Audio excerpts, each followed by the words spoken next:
Hi, this is Hannah Lawrence from HL Music Reviews, and we're here with Awake at Last. Okay, everybody introduce yourself and what you do in the band.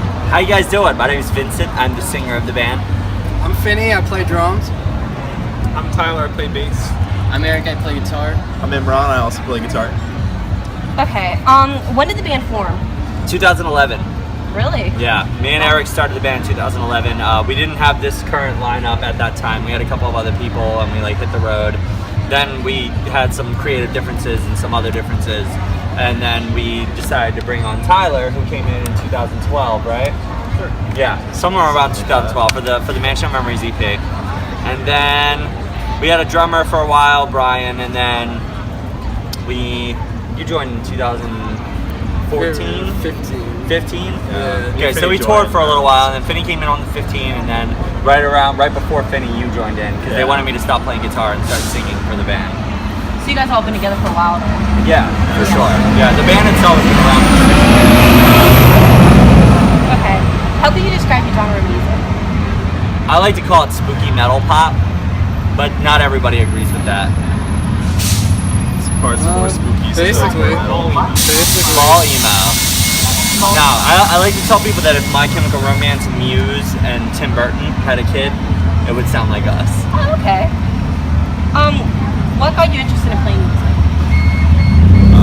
Individually, well, there's a game called Guitar Hero 3, so I would play that because I was a really big nerd. And then I was like, well, this time I'm spending on Guitar Hero 3, I can actually play guitar. So I started playing guitar like 9-10 years ago. That's a pretty sick game. It's a sick game. It's like the best one. It kind of went downhill after that. Yeah, it really World kinda Tour did. was alright. Yeah, that's my story. What about you, Bear? I just went to a music store with some friends and picked up a guitar and kind of messed around with it. And after that, I just wanted to play. Nice. For me, I saw my uncle playing a bass guitar, and I was like, sick, I'm going to learn guitar. And I thought a guitar was a bass, and it wasn't. So I ended up playing bass guitar for 8 years before I switched to guitar.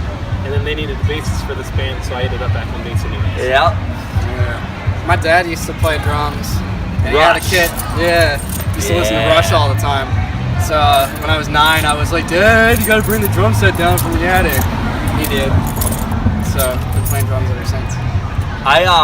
When I was a pretty big nerd in high school. I got bullied a lot and stuff like that. You know, for a long time. It was pretty brutal.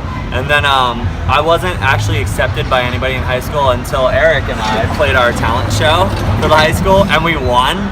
So once we did that, I was like, you know what, I love music. You know, I've been playing music since I was a little kid, and then winning that little battle of the bands really solidified it for me. And I was like, this is kind of what I want to do. People accept me with this, you know. And then it was like people were mean to me up until I just kind of didn't care what they thought anymore, and then I just decided to be a musician. So I've been singing for a long time. I was in choir and stuff like that, but I didn't get into rock and roll till I was 14 or so. So it was pretty early. But once that all went down, I just loved playing shows, and I was about it. Oh, that's pretty good. Yeah. Tell me about your EP, Life, Death, and Rebirth. Life, Death, Rebirth is a very conceptual album. It takes place in the afterlife for this character that is being faced with all these different challenges that represent the different levels of the afterlife, kind of, and his experiences being human and what he experienced in life are the only tools that he had to work through these sort of challenges that come through. So it goes everywhere from fear and pride to love and envy, all the way through till joy and happiness as he kind of figures it all out. And if you listen to the album all the way through to the very end, the last song kind of flows into the first song to represent that endless cycle of the life and what this character's kind of experienced. That's a really good concept. How did you come up with that? I went through some dark times. I dealt a lot with psychological issues and stuff. I was on a lot of psychiatric medication, and put me in a dark place. So I started thinking a lot about mortality and death and dark stuff. And then I kind of found some strength in these spiritual texts. I read the Tao Te Ching and the Tibetan Book of the Dead, and I liked all the imagery and all the spiritual messages that were in those books, and I kind of wanted to paint my own picture with those kind of vibes to talk about the human consciousness, because I feel like we live in an era of technology, and I feel like technology has made people become very detached from the human consciousness vibe of everything. So when I put the album out, I wanted it to really tag in on you know, those parts of us that make us very human and keep us very connected and stuff like that. If that makes sense. It doesn't Yeah. make that much sense, but like It does. that's kind of what I like was going for with it. But I was in a dark place. I found strength in some spiritual texts, and I decided that I wanted to try to like put positivity out there, because there's a lot of artists out there that are putting garbage out into the media, and I just feel like the world's ready for something real and something positive. That's a really good concept. What's your writing process? Take a bunch of riffs, you throw them up in the air. Yeah. Where do they land in? That's a song. Yeah. Not necessarily. We What kind? I mean, the writing process, I guess, just me and Finny doing is a little different. So we basically, like, one of us will bring an idea forward, like instrumentally, and then we'll kind of just take it from there. Like, one of us will start like the guitar part, and then we'll build it. But we each, it's very like collaborative. Yeah. So we each bring in different aspects. Vince and Tyler. Vince writes a lot of lyrics. Tyler also writes lyrics as well. It's a lot of back and forth between the live room, just jamming Yeah. together, and then Demo writing it stuff out. out. Yeah, on a the lot of computer. Life, Death, Rebirth was in the basement with me, Finney, and Eric, just kind of jamming. And then, you know, because Imran lives in New York and Tyler works a lot. And then once we had a couple of ideas that we thought were like pretty cool, we kind of like pieced them all together. And then once we got into like pre-production mode, where we were like actually recording sort of demos to put out Life, Death, Rebirth, that's when we all get a chance to be in a room together and like put our riffs in and this and that, and like kind of build everything up the way we want it to be built up and stuff like that. So then the lyrics are always last. We always do the singing parts last. So a lot of it is, you know, it's free jamming mixed with like, we send riffs back and forth to each other a lot. Like, Yeah. well, we have like Tux Tux guitar. guitar. Like Yeah. there's this little program where you can like kind of like map out songs, and it's like Super Nintendo music, but like you can map out how the guitar parts are played and stuff, and kind of like blend it all together, and then we kind of like bring that to the table when we're ready to like, you know, elevate it to, you know, the flesh and bone part of the music. Okay. Individually, like one album from any band that influenced you as a musician. I mean, I'd probably have to go with their Hybrid Theory by Linkin Park, or 1X by 3 Days Grace. Probably two of my favorites. Got really into those, man. We do love some 3 Days Grace. Yeah, probably more 1X by 3 Days Grace. Like it's very emotional. It's very it's very open. And there's a lot of the songs that start playing guitar.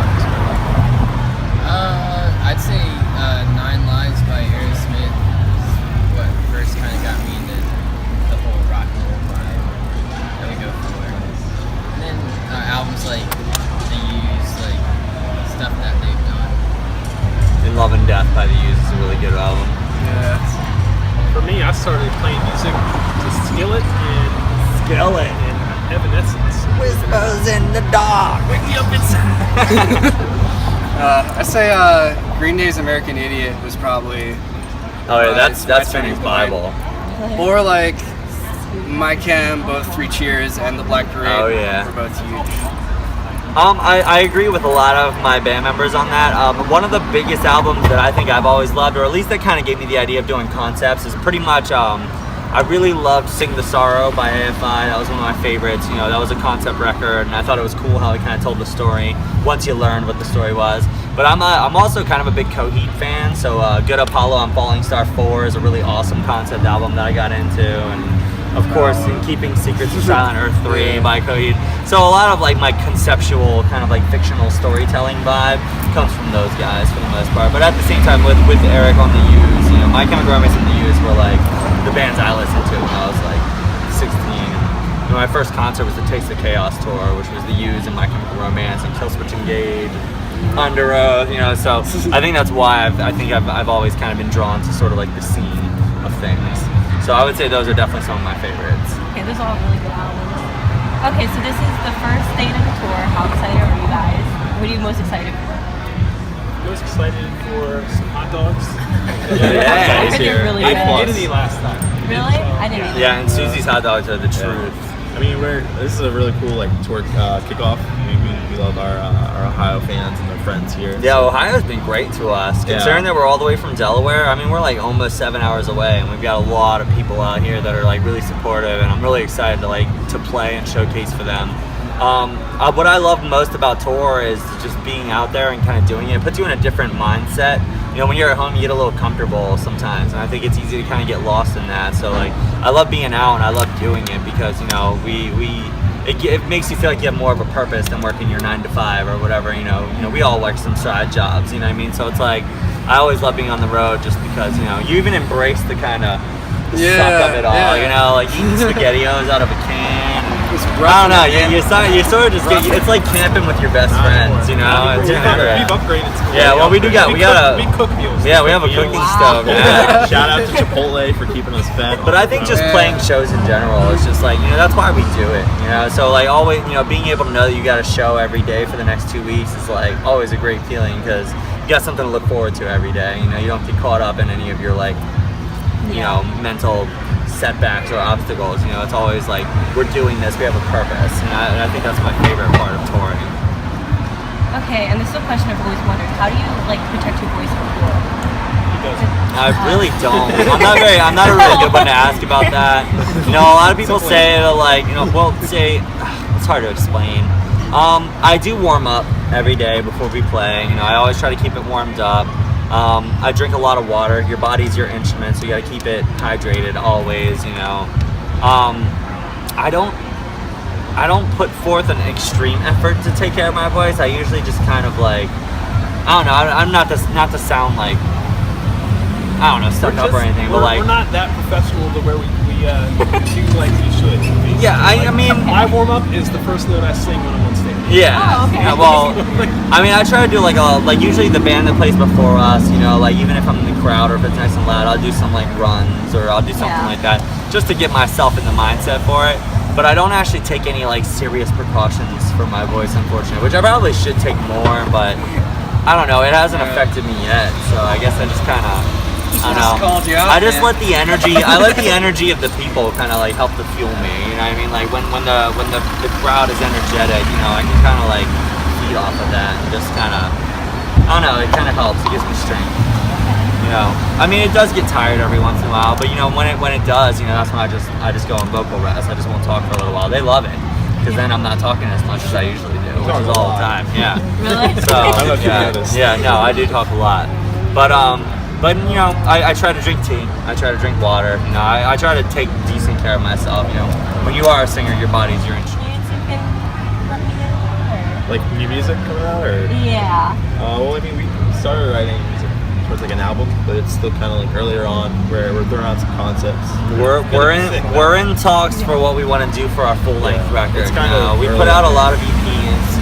And I've got a bit of a concept in mind for the full-length record that I want to start to bring to the table. And it's still very much in its developmental phase, so I don't have a lot to tell you, but we are working on a full-length right now. I don't even necessarily want to say the working title because all of that is subject to change occasionally. You never really know. But we're definitely working on a full-length album. We're sticking with our spiritual vibe. We want to make sure that it's something that's going to be very relatable and really speak to the people who listen to us and follow us and who are about what we do. So there are moves being made for a full length. So that's like the main thing that's kind of like, I guess, an up and coming. Besides some of the tours and stuff we're doing, We got a tour coming out with the Hawthorne Heights, which is pretty fun.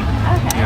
Some good old fashioned emo bands. Yeah. That'll be good. So I'm pretty excited for that too, but I am really excited for the full length. I went through and did like a whole web diagram for it, like how I wanted it to come out, and it's cool to have like a wider palette to work with because now we're going from 5 to 6 songs to like 12 songs. So it's kind of like we've got a lot to say, and now we've got a chance to really like say it in the way that we want to say it. So I would say that that's something to look out for, but won't be for a little while. We still gotta like dot our I's and cross our T's.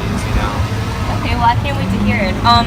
This is HL Music Reviews, and thank you guys for hanging out with us today. Absolutely. Thanks for doing the interview. Thank you. Have fun, guys.